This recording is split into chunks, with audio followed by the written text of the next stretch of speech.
History books will tell you when humanity first met the stars. They will never tell you whose front porch it happened on. The rain had been falling for nearly 3 hours when Daniel Brooks finally switched off the porch light, convinced that no one in their right mind would be out on a Wednesday night like this. His small white house sat at the end of a quiet cul-de-sac outside Cedar Ridge, Colorado, where the loudest sound after sunset was usually the distant rumble of freight trains or the wind brushing through old pine trees. The scent of wet earth drifted through the slightly open kitchen window as the coffee maker clicked off with a tired little pop. Daniel rubbed his eyes and glanced at the clock above the refrigerator. 11:47. Another long shift repairing heating systems across town had left his shoulders sore and his hands rough from years of honest work. He was halfway through washing his favorite coffee mug when 3 slow knocks echoed through the house. Not urgent, not frightened, just deliberate. Knock, knock, knock. He frowned. Nobody visited this late. His elderly neighbor always called first. Delivery drivers never came after dark. Teenagers usually pounded on doors before running away laughing. These knocks carried an odd kind of patience, almost as though whoever stood outside believed waiting politely was the most natural thing in the universe.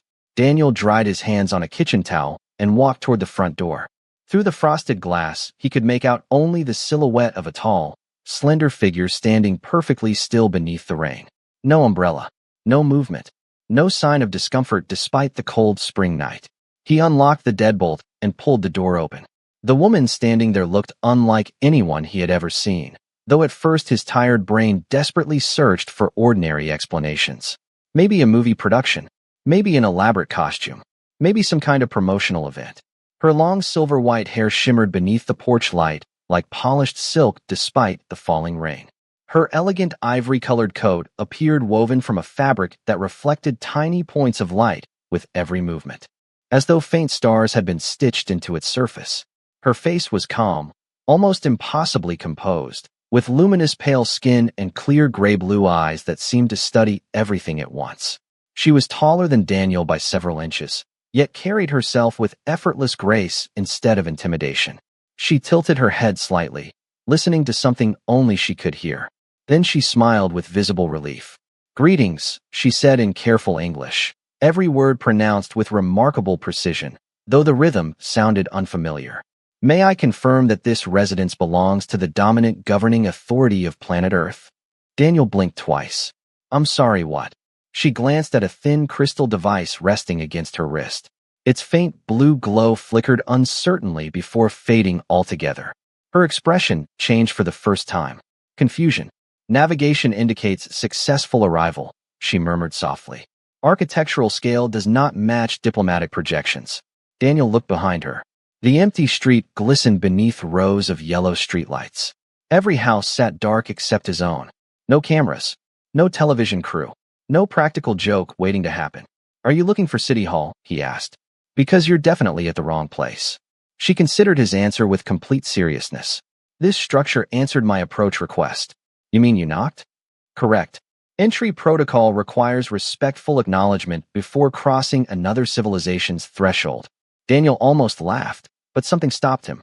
Nothing about her expression suggested humor. She genuinely believed every word she was saying. A cool breeze carried another wave of rain across the porch. Tiny droplets landed on her hair, yet instead of becoming wet, they simply rolled away as though gravity itself had changed its mind. Daniel noticed she had no luggage, no vehicle, and no visible phone. Only that strange bracelet and an expression balanced somewhere between hope and uncertainty. She looked less like someone arriving for an invasion and more like a traveler afraid she had missed the right stop. He cleared his throat. "Well, whoever you are, you're getting soaked standing out there." She looked up at the rain with mild curiosity, as if she had only just remembered it existed. "Environmental conditions remain acceptable. Maybe for you," Daniel said, stepping aside and holding the door open. "But where I come from, we usually invite guests inside before asking questions." For the briefest moment, the woman's eyes widened. She placed one graceful hand against her chest, lowered her head with quiet reverence, and whispered something in a language that sounded like distant music carried across frozen lakes. Then she looked back at Daniel with unmistakable gratitude. Neither of them realized that somewhere beyond the clouds, hidden far above Earth's atmosphere, Billions of silent observers had just witnessed the single decision that would determine humanity's first impression upon the stars. Daniel stepped back as the woman crossed the threshold with slow, deliberate grace, pausing just inside the doorway, as though the worn hardwood floor carried ceremonial importance. The rain continued whispering against the windows while warm air from the furnace drifted through the living room. She quietly removed her luminous coat and folded it with astonishing precision before placing it neatly beside the door. Every movement seemed practiced over a lifetime, yet filled with genuine curiosity. Her silver-white hair caught the soft yellow glow from the ceiling light, and for the first time Daniel noticed that her eyes were not simply gray or blue. Tiny rings of pale gold shimmered around each pupil whenever she focused on something unfamiliar. She looked around the modest room with silent fascination. The old fabric couch, the bookshelf filled with mystery novels, a faded photograph of Daniel and his parents standing beside a fishing boat many summers ago, a pair of muddy work boots resting on a rubber mat. She observed each object with equal attention, as though nothing in the room was ordinary. Daniel cleared his throat. "Can I get you something to drink?" She turned toward him immediately. "You are offering shared resources before formal negotiation." Her expression softened. "Your civilization places remarkable value upon trust." Daniel blinked. "It is just coffee. Or tea if you would rather have that." She tilted her head. "Coffee is the beverage that increases mental alertness, while simultaneously encouraging social conversation." Daniel raised an eyebrow. "You already know what coffee is. I have studied approximately 483 million records concerning your species." She paused. "I have never smelled it." That answer somehow made perfect sense and no sense at all. Daniel walked into the kitchen, filled the kettle, and listened as water rushed against stainless steel. Behind him, he could hear gentle footsteps. She had followed him, though she remained respectfully several feet away. Steam slowly rose from the kettle while the familiar aroma of freshly ground coffee filled the room. The woman closed her eyes for a brief moment and inhaled carefully, almost reverently. "The chemical profile is unexpectedly comforting," she whispered. "Our databases described it as bitter." "It is," Daniel replied with a smile. "People still love it." She opened her eyes. "Humans willingly enjoy bitterness." "Sometimes." Daniel shrugged. "Depends on the day." A faint smile appeared on her face, small enough that most people would have missed it. "That explains many historical records." Daniel laughed before he could stop himself. The sound echoed through the quiet kitchen. She looked genuinely pleased that she had produced such a reaction, making a small note on the glowing crystal device around her wrist. Daniel poured coffee into his favorite ceramic mug and warm tea into another cup after deciding that offering a stranger caffeine at midnight might not be the best idea. He slid the tea gently across the table. She studied the cup for several seconds before carefully wrapping both hands around it. "Heat transfer," she murmured. A gesture of comfort. Daniel leaned against the counter. "Actually, it is mostly because the cup is hot." She looked thoughtfully at the cup again. "Your explanation does not invalidate the emotional outcome." Daniel had no answer for that. Silence settled comfortably between them. Rain tapped softly against the windows while the old refrigerator hummed in the corner. Finally he spoke. "I never caught your name." She placed one hand lightly over her heart. "I am Lasara, first envoy of the Celestial Accord." She hesitated before adding, "Although according to my navigation system, I appear to have arrived somewhere entirely unexpected." Daniel nodded toward the front window where identical houses stretched quietly down the sleeping street. "Believe me," he said with a tired smile, "this neighborhood has that effect on a lot of people." High above the dark clouds, hidden beyond the reach of every telescope on Earth, countless silent observers continued watching. They expected political negotiations, military caution, or displays of technological superiority. Instead, they witnessed their first contact with humanity begin over a warm drink, an awkward joke, and two strangers discovering that kindness required no translation. Daniel carried his coffee into the living room while Lasara followed with measured, graceful steps, her eyes wandering across every corner of the small house, as though she had entered a museum preserving the earliest memories of an unfamiliar civilization. The room was quiet except for the ticking wall clock and the steady rhythm of rain against the windows. She paused before a framed photograph resting on the fireplace mantel. It showed Daniel as a teenager standing beside his father, both covered in dust after repairing an old pickup truck. His mother stood between them, laughing at something outside the frame. Lasara studied the picture for several silent seconds. This visual record carries emotional significance, she said softly. Your family unit appears closely bonded. Daniel smiled without realizing it. That was about 15 years ago. My parents are gone now, but I never had the heart to put the picture away. Lasara lowered her gaze respectfully. Among my people, memories are preserved within living archives.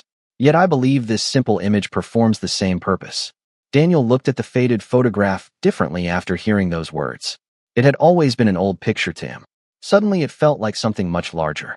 Lasara slowly continued, exploring the room. Her attention settled on an old acoustic guitar leaning beside the bookshelf. She reached toward it, hesitated politely, then looked back at Daniel. May I? He nodded. Go ahead. I have not played much since college. She carefully lifted the instrument, turning it over with remarkable delicacy. Her fingertips lightly brushed the strings, producing a soft chord that filled the room with warm vibration. She closed her eyes again. Remarkable, she whispered. Primitive materials producing emotional resonance through controlled tension. Daniel laughed. You make it sound much more impressive than it really is. Perhaps your species underestimates beauty because you encounter it every day. The sentence lingered in the room long after she finished speaking. Daniel sat down on the couch, while Lasara returned the guitar exactly where she had found it. Can I ask you something? He said. Certainly. You said you studied humans before coming here. Then why knock on my door instead of going to Washington, New York, or somewhere important? For the first time since entering the house, uncertainty crossed her face. She activated the crystal device on her wrist.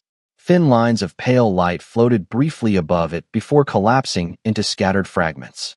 My navigation array experienced an unexpected failure during atmospheric insertion. My designated coordinates disappeared. She paused. Your residence became the nearest compatible point of diplomatic contact. Daniel frowned. Compatible? Your dwelling emitted indicators associated with stability. She looked around the modest home again. Consistent energy usage. Evidence of long-term habitation. Family history. Signs of self-maintenance rather than luxury. Probability models identified this location as appropriate for peaceful first contact. Daniel stared at her. My old furnace and overdue mortgage somehow made me qualified to represent Earth? A faint smile appeared again. The algorithms valued authenticity over prestige. Daniel shook his head in disbelief. Those algorithms definitely have a strange sense of humor. Before either of them could continue, a sudden bark shattered the silence. Both turned toward the back hallway as a large golden retriever trotted into the room, his tail wagging enthusiastically despite being awakened from sleep. Cooper stopped several feet from Lasara, sniffed the air cautiously, then tilted his head in obvious confusion. Daniel smiled. I forgot you had not met my roommate. Lasara remained perfectly still, watching the dog with fascination. This is the companion species known as Canis lupus familiaris. Cooper took 2 more careful steps before pressing his nose gently against the back of her hand. Lasara looked at Daniel in visible surprise. He has accepted me. Daniel scratched behind Cooper's ears. Congratulations. You passed the hardest interview in this house. Cooper responded by leaning comfortably against Lasara's leg, his tail sweeping happily across the hardwood floor. She slowly reached down and stroked his golden fur with gentle curiosity. A quiet laugh escaped her lips, lighter than anything Daniel had heard from her so far. Hidden beyond Earth's skies, countless distant observers watched their envoy receive the first official welcome from humanity. It had not come from a president, a general, or a scientist. It had come from an old family dog who simply decided that the stranger at the door felt like someone who belonged inside. Cooper eventually curled up beside the fireplace with a complete confidence that only an old family dog could possess, leaving Daniel even more puzzled than before. The golden retriever had spent years barking at delivery drivers, squirrels, and the occasional deer wandering too close to the backyard fence, yet tonight he had welcomed a visitor from another world without a moment of hesitation. Lasara sat quietly on the opposite end of the couch, gently warming her hands around the teacup that had long since cooled. She did not seem disappointed. Instead, she appeared to enjoy simply holding it. Among your people, she said softly, objects often continue serving an emotional purpose after their practical function has ended. Daniel looked at the cup and shrugged. I guess that is true. Sometimes it is nice just to hold something warm. She nodded. Thoughtfully, making another brief notation on the crystal device resting against her wrist. The faint glow flickered once more before dimming. This time it did not recover. Lasara studied the silent surface for several seconds, then slowly lowered her hand.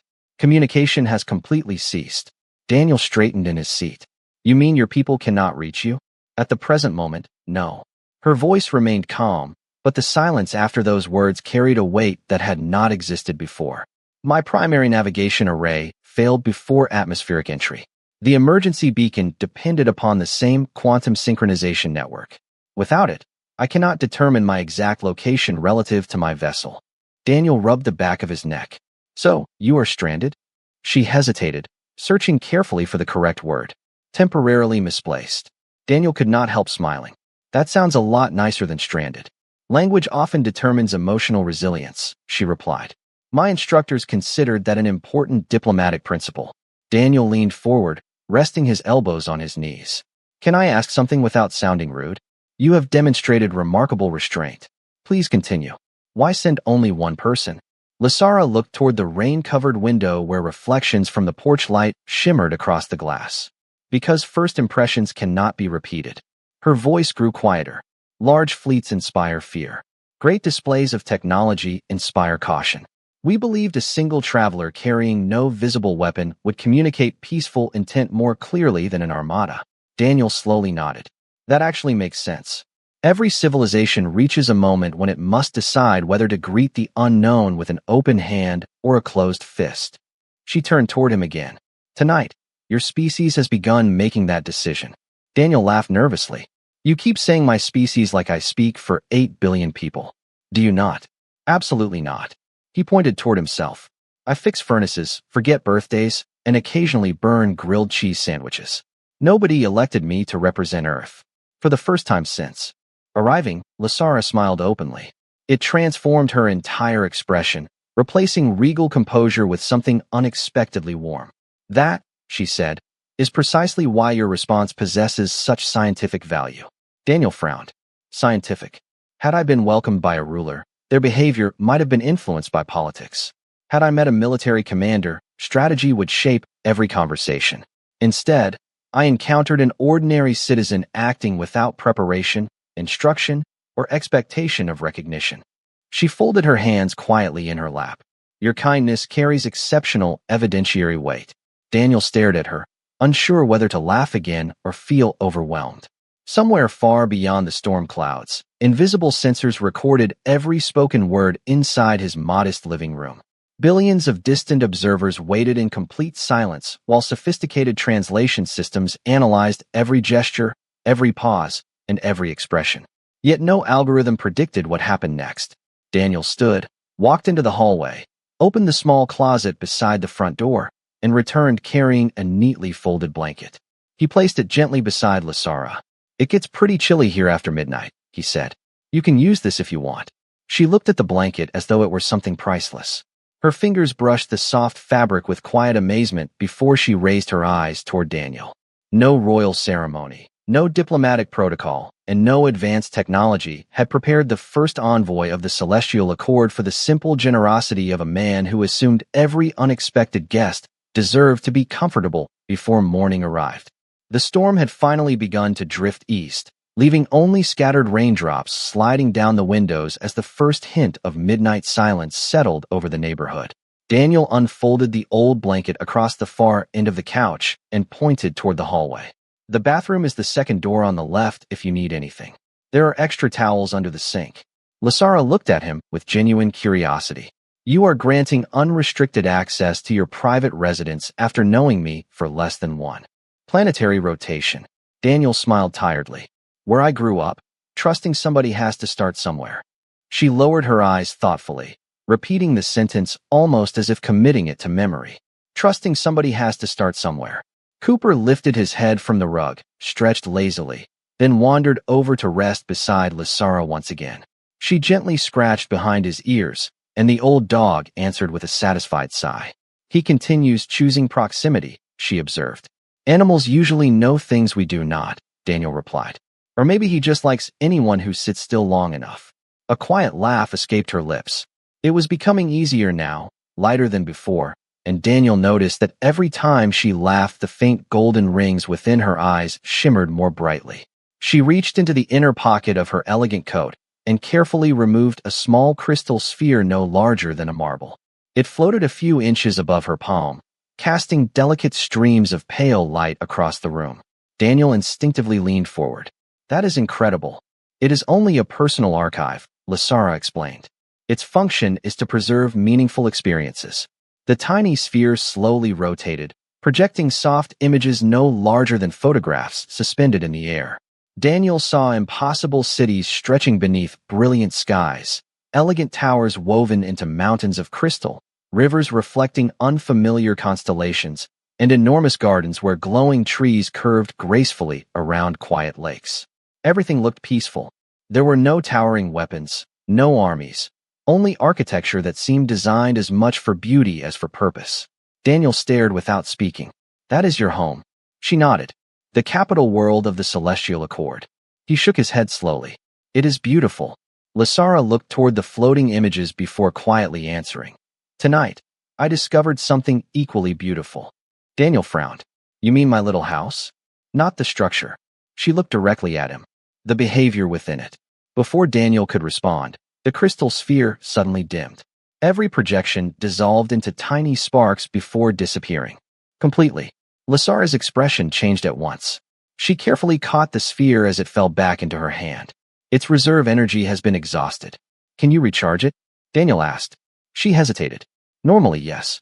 My vessel would restore every system automatically." She looked toward the silent device on her wrist.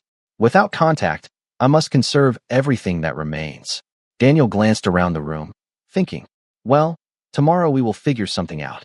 "Tomorrow," she repeated softly. "Sure. We will call somebody. Maybe a university. Maybe an observatory. Somebody smarter than me." Lasara tilted her head with visible confusion. "You intend to continue assisting me?" Daniel looked genuinely surprised by the question. "Of course. Even after learning that I am not from your world. Especially after learning that." The answer came so naturally that Daniel did not realize how extraordinary it sounded. Lasara remained silent for several seconds, her gaze fixed upon him with quiet wonder. Far beyond Earth's atmosphere, countless observers monitored the exchange with increasing fascination. Statistical models had predicted caution, suspicion, and prolonged verification before trust could emerge. Instead, the ordinary human sitting in a modest living room had repeatedly chosen compassion without asking what reward might follow. Entire panels of analysts quietly suspended their prepared reports as new behavioral data streamed across their displays. One conclusion began appearing with remarkable consistency. Humanity's defining strength might not be intelligence, technology, or physical endurance. It might simply be the remarkable habit of treating strangers like guests before deciding whether they deserve to become friends. As the old grandfather clock in the hallway chimed midnight, Daniel switched off the living room lamp, leaving only the soft glow from the kitchen illuminating the quiet house. Cooper settled comfortably between them, already asleep. Outside, the clouds finally parted, revealing a sky filled with silent stars. Neither Daniel nor Lasara noticed that one of those stars lingered in exactly the same place, watching patiently through the darkness until dawn. Morning arrived quietly over Cedar Ridge. Thin beams of golden sunlight slipped through the kitchen blinds, replacing the silver glow of the previous night's storm with the comforting warmth of an ordinary Thursday. Daniel woke to the familiar smell of fresh pine drifting through the open window and the unmistakable sound of Cooper's tail tapping against the hardwood floor. For one brief moment, he wondered whether the remarkable visitor from the night before had simply been an unusually vivid dream. Then he stepped into the living room and found Lasara standing beside the front window, wrapped neatly in the blanket he had offered her. She was watching the neighborhood awaken with quiet fascination. Children waited for the school bus at the corner, while a mail carrier slowly drove from house to house. A man jogged past wearing bright orange headphones, completely unaware that the first extraterrestrial envoy ever to reach Earth was observing his morning exercise with scientific curiosity. "They begin their routines with remarkable consistency," Lasara said without turning around. "Your civilization appears to value ordinary mornings." Daniel smiled as he walked into the kitchen. "Most people do not realize how valuable ordinary is until it disappears." She remained silent for a moment before softly replying. That statement should be preserved. While coffee brewed, Daniel placed bread into the toaster and searched through the refrigerator.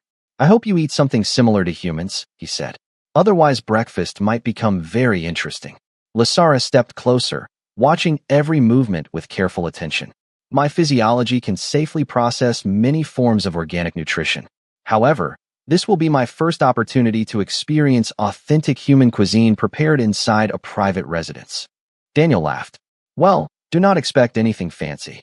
Eggs, toast, and fruit are about the limit of my culinary skills. Authenticity possesses greater research value than perfection. A few minutes later, they sat together at the small wooden table beside the kitchen window. Sunlight reflected gently across the polished surface while Cooper rested beneath the chairs, patiently waiting for crumbs that Daniel inevitably dropped. Lasara carefully examined the slice of buttered toast before taking a small bite. Her eyes widened slightly. Simple ingredients, she whispered, yet remarkably satisfying. Daniel shrugged. That describes most good breakfasts. She looked toward him with thoughtful curiosity. Your people repeatedly transform necessity into comfort. Daniel considered the comment while pouring another cup of coffee. Maybe because comfort is easier to share. Before Lasara could answer, the crystal device on her wrist suddenly emitted a faint pulse of pale blue light. Both of them froze. The glow lasted only 2 seconds before fading once more. She immediately touched the device, studying the silent display. A residual synchronization signal, she said quietly. Someone is searching for me. Daniel leaned forward. Can they find you? Not yet. The signal was incomplete. However, they are closer than before. She lifted her eyes toward the clear morning sky beyond the window. My people will not abandon their envoy. Daniel followed her gaze. Above the quiet neighborhood stretched nothing but bright blue skies and slow-moving clouds. Everything looked perfectly normal. Yet something about the brief pulse unsettled him. At almost the same moment, hundreds of miles away inside a secure aerospace monitoring facility, an automated detection system registered an unexplained burst of electromagnetic energy lasting exactly 1.9 seconds. The anomaly appeared and disappeared so quickly that most operators assumed it was harmless interference. One analyst, however, marked the event for further review before forwarding the report to a supervisor. No alarms sounded. No emergency meetings were called. The file simply entered a growing stack of unexplained observations waiting for someone to notice the pattern. Back in the quiet kitchen, Daniel reached for the empty breakfast plates while Lasara gently folded the blanket with the same care she had shown the night before. What happens now? He asked. She looked at him with calm certainty. Now your world begins asking questions it never imagined yesterday. Daniel smiled faintly. Then I guess we had better find some answers before everyone else catches up. Outside, the neighborhood carried on exactly as it always had, unaware that history had quietly awakened alongside another ordinary American morning. The rest of the morning passed with surprising normality, a quality Daniel had begun to appreciate more than ever. He loaded his toolbox into the back of his aging pickup truck, while Cooper watched from the porch and Lasara stood quietly near the front door, carefully observing another ordinary ritual of human life. The neighborhood had fully awakened. Lawn mowers hummed in the distance. Children laughed as bicycles rolled down quiet sidewalks, and the smell of freshly cut grass drifted through the cool mountain air. To Daniel, it was simply another Thursday. To Lasara, it was the first complete morning she had ever witnessed on Earth. Your people appear remarkably comfortable living beside one another, she said as an elderly neighbor waved cheerfully from across the street. Daniel returned the wave without hesitation. That is Mrs. Henderson. She has lived over there longer than I have lived here.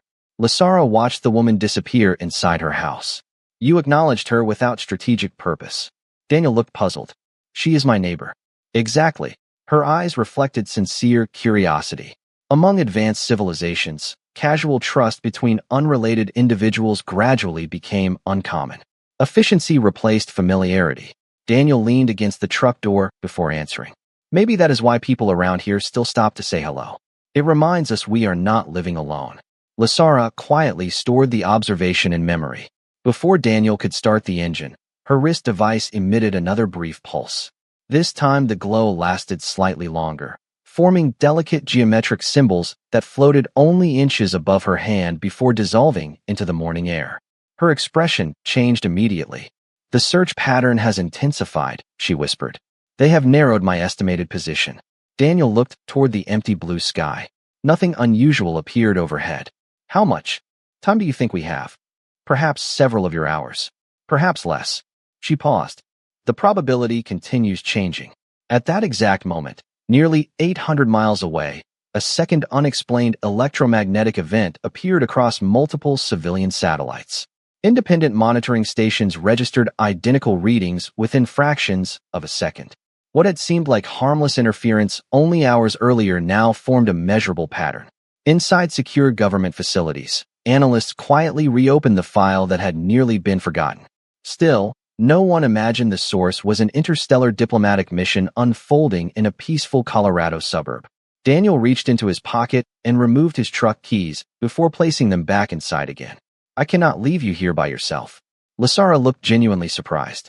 Your employment obligations are important. They are. Daniel smiled. But explaining to my boss that I missed work because an alien ambassador accidentally moved into my living room would probably sound unbelievable. A faint laugh escaped her lips. Your humor continues appearing during stressful circumstances. That is another human habit. He closed the truck door. We joke when we are nervous. Cooper barked happily as though approving the decision. Daniel looked toward the house. Come on. We will stay inside until we know what we are dealing with. They stepped back through the front door just as a dark sedan rolled slowly past the end of the street. It did not stop. It simply continued around the block before disappearing behind a row of pine trees. Daniel barely noticed it. Lasara did. Her eyes followed the vehicle until it vanished from sight. Someone is observing this location, she said quietly. Daniel frowned and looked outside again. The street appeared completely ordinary. A father helped his daughter carry a backpack toward the school bus. A gardener unloaded bags of soil from an old pickup. Wind rustled fresh green leaves across the sidewalks. Everything seemed perfectly peaceful. Yet somewhere beyond those familiar sounds, invisible events had already begun pulling distant worlds closer together. Above Earth, hidden behind daylight and beyond the reach of ordinary vision, one silent observation vessel adjusted its position by less than a single degree. The movement was almost imperceptible, but throughout the celestial accord every scientist, diplomat, and historian watching the mission understood its meaning. The evaluation phase had ended. The first decision about humanity was about to begin. The quiet tension inside the house grew heavier with every passing minute, not because anything dramatic happened, but because nothing did. The clock continued ticking above the fireplace. A lawn sprinkler hissed somewhere across the street. Cooper slept peacefully beside the window, completely unconcerned by the invisible currents gathering around the little neighborhood. Daniel stood in the kitchen rinsing breakfast dishes while Lasara watched sunlight dance across the backyard. Your world remains beautifully unaware, she said softly. Most mornings are like that, Daniel answered. People are busy getting kids to school, going to work, wondering what to cook for dinner. Nobody expects history to interrupt breakfast. Lasara smiled gently. Perhaps that is why history chooses such moments. Before Daniel could reply, the crystal device around her wrist suddenly awakened with greater intensity than ever before. Pale blue light spread across the room in delicate geometric patterns that hovered silently in the air. Unlike the previous signals, these shapes remained stable. Lasara immediately straightened. Her expression became both relieved and solemn. The communication bridge has been restored. Daniel instinctively stepped closer. Can they hear you now? She nodded once. They can. The floating symbols slowly merged into a translucent sphere no larger than a basketball.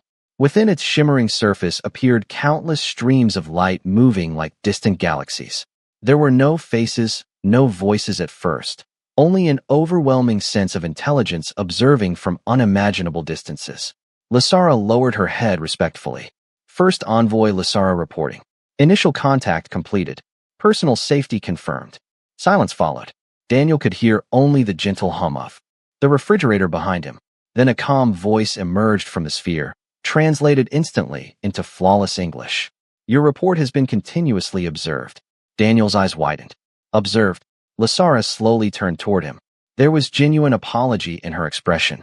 Daniel, there is something I should have explained sooner. He waited quietly. From the moment I arrived on your doorstep, every interaction has been witnessed by the celestial accord. She hesitated. Not only by scientists, by diplomats, historians, educators, and representatives from thousands of inhabited worlds. Daniel stared at her in disbelief. You mean, all of them watched me make coffee? A faint smile crossed her face. They watched everything. Daniel rubbed his forehead and laughed quietly despite himself. Well, that is embarrassing. The voice from the sphere spoke again, calm and measured. Human Daniel Brooks, your concern is not embarrassment. It is authenticity. That distinction carries extraordinary significance. Daniel looked uncertainly toward the glowing projection. I was just trying to be polite. Precisely, the voice replied. You acted without expectation of reward, recognition, or strategic advantage. Lasara stepped beside him. Our first contact protocol has never depended upon governments. Daniel looked at her with growing confusion. Then what does it depend on? She answered almost in a whisper. Character. The room fell completely silent.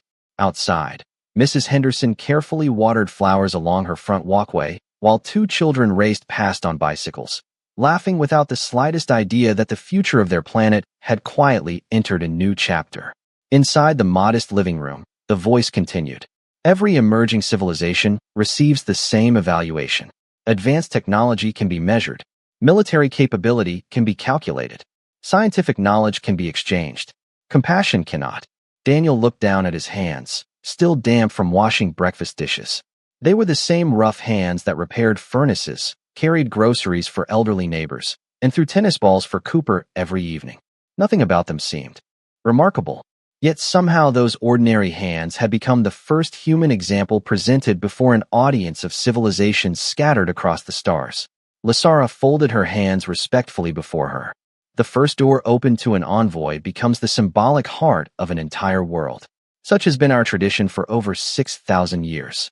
Daniel slowly looked around his small living room, at the worn couch, the family photographs, Cooper sleeping peacefully beneath the window, and the blanket still folded neatly where Lasara had left it. None of it looked extraordinary. Yet beyond Earth's blue sky, countless distant worlds had just learned that humanity's first greeting to the unknown had not begun with fear, power, or suspicion. It had begun with an open door, a warm meal, and a simple invitation to come inside. No one spoke for several long seconds after the final words faded from the sphere. The silence inside Daniel's living room felt larger than the room itself, stretching beyond the walls, beyond the neighborhood, and somehow reaching into the stars. Then the calm voice returned one final time. First Envoy Lasara, the evaluation has concluded. Recommendation. Lasara did not answer immediately. She looked around the modest house one last time. The faded family photograph above the fireplace. The worn couch where a stranger had been welcomed without hesitation. The empty teacup still resting on the wooden table. The folded blanket Daniel had offered before asking a single question. Finally, she turned toward him. When I departed my home, I believed I was traveling to evaluate an emerging civilization. Her voice grew softer. Instead, I discovered a family before I found a planet. She faced the glowing sphere. My recommendation is unanimous. Daniel blinked. Unanimous? There is only one of you. A gentle smile appeared on her face. Not anymore. The sphere brightened until the entire room glowed with soft silver light. The distant voice answered, recommendation accepted. Outside, the brilliant point of light that had remained motionless above Colorado suddenly began descending. It moved without sound, without flames, and without disturbing a single cloud. Neighbors stepped onto their porches, shielding their eyes from the impossible radiance hanging silently above the valley. Children pointed toward the sky. Cars slowed to a stop along quiet streets. News helicopters had not yet arrived. Government aircraft were still hundreds of miles away. For one extraordinary moment, the whole world simply watched. The lights separated into dozens of graceful shapes that settled high above the neighborhood like floating stars. They did not aim weapons. They did not issue demands. They waited. The sphere before Daniel dissolved into countless tiny lights, replaced by a final message. Human Daniel Brooks, according to the First Contact Charter of the Celestial Accord, the first home that welcomes an envoy in peace becomes forever recognized as sacred ground. Daniel stared in disbelief. My house. Your home. The voice corrected gently. From this day forward, every future diplomatic mission to Earth shall begin where the first door was opened. Lasara's eyes shimmered with quiet emotion. The navigation error was real, she admitted. But our oldest tradition teaches that chance often reveals character more honestly than careful planning. Daniel slowly shook his head. So I really was the wrong door. Lasara smiled and looked toward the front entrance. No, Daniel. She walked to the doorway where everything had begun less than a day earlier and rested her hand upon the familiar brass handle. The navigation system found the wrong address. She looked back at him. It found exactly the right human. Moments later, the front door opened once again. This time it revealed not darkness and rain, but a quiet avenue of silver lights stretching from the porch into the morning sky. Elegant figures stepped forward one by one, each placing a hand over their heart before respectfully bowing toward the modest white house. None crossed the threshold until Daniel nodded with the same simple kindness he had shown Lasara the night before. They entered as guests, not conquerors. Years later, historians on Earth would write about the first contact between humanity and another civilization. They would describe the ships, the broadcasts, the treaties, and the astonishing discoveries that followed. Yet among the countless worlds of the Celestial Accord, children learned a different story.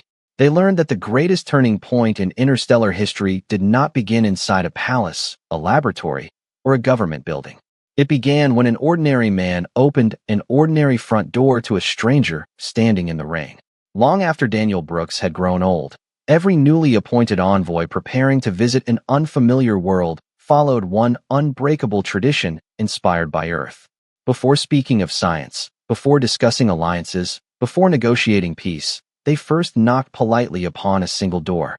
And somewhere in the grand hall of first encounters, beneath the flags of thousands of civilizations, the very first exhibit was not a weapon, a crown, or a starship. It was a weathered brass house key beside a simple inscription that every child in the galaxy could recite by heart. Humanity changed the stars because one man believed that every unexpected guest deserved to be welcomed inside.